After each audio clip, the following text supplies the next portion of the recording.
Amen. Good morning. When a teacher gives out a test, so the teacher walks around, we all remember in school, puts the test on each student's desk. The students are not exactly happy and excited and smiling about taking the test. However, the teacher's intention, obviously, by giving a test, is to get the students to study and to review the work and do better. And we know that every test in life from Hashem is intended to make us better, to improve us. We may not enjoy receiving the test, but the teacher is doing it for our benefit. And when we study hard and we do well in the test, we're grateful that we were given the test because it allowed us to excel. This week's Parsha, we have the story of Nadav and Avihu, how they went into the Holy of Holies and they died on their Yom Kippur doing the service in the temple. And there's many commentaries what exactly was their sin. And the most famous opinion is the opinion of Rashi, was that they drank alcohol and they went into the temple in a state of intoxication. That is a fascinating medrash. The medrash tells a story about a man who was a drunk, an alcoholic. And his children tried to plead with him. They said, "You're killing yourself, stop drinking." But he just kept on drinking himself to oblivion. One day the kids came up with an idea. They said, "You know what? One time when he passes out drunk, we'll carry him to the cemetery and we'll leave him in the cemetery. When he wakes up, he'll see he's in the cemetery. He'll think he died and went to heaven or something. He'll get so shocked. You know, sometimes a good shock could get you into sobriety. It'll make him realize he's killing himself and he has to stop drinking." So sure enough, when he got drunk, the Medrash says they picked him up, carried him to the cemetery, and left him there in the middle of the night. Says the Medrash, just at that time, there was a group of wine merchants who were traveling to town. And when they came to the edge of the town, the cemeteries were typically in the edge of the town, they heard the tax collectors were in town. They didn't want to have to pay taxes on the barrels of alcohol. So they said, "Let's leave it in the cemetery, and we'll come back after the tax collectors leave." In the pitch dark night, they left it right next to this guy's head. He wakes up in the middle of the night, he sees he's in the cemetery, he sees a big barrel of alcohol, of wine. He starts drinking. Kids come back in the morning to see what happened to their father. They see he's drinking away. They realize what happened, and they said, "You know what? Obviously Hashem wants him to have his alcohol. There's no stopping him. Let's just let him be and continue on his way."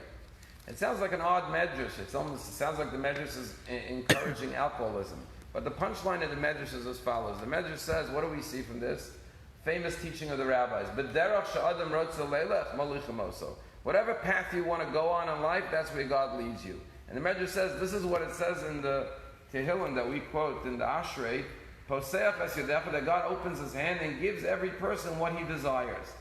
And you may say to yourself, 1 minute, here the alcoholic got what he wanted. But do we always get what we desire? Does God allow us to go on the path that we want? And the answer is, yes.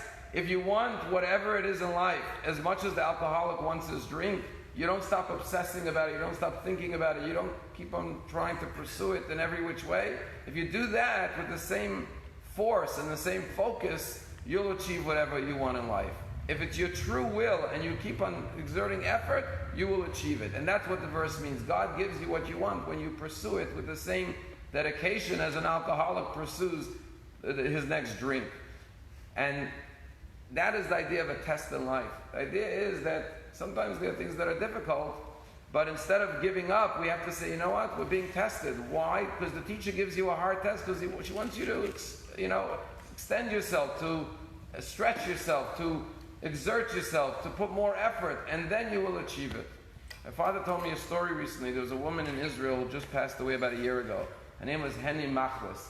She was known as a tremendous Bal Chesed, a woman who did incredible kindness.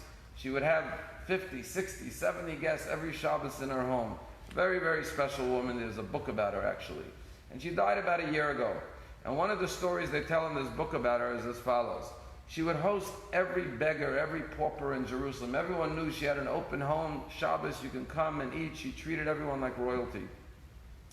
And one Shabbos, she worked very hard on Shabbos. So she wasn't a rich woman. She didn't like she had lots of servants and chefs. She had to work hard. But she hosted this big Shabbos meal Friday night and Shabbos day. And finally, after Shabbos, cleaned up, and they finally got into bed, at midnight. Suddenly, there's a knock on the door.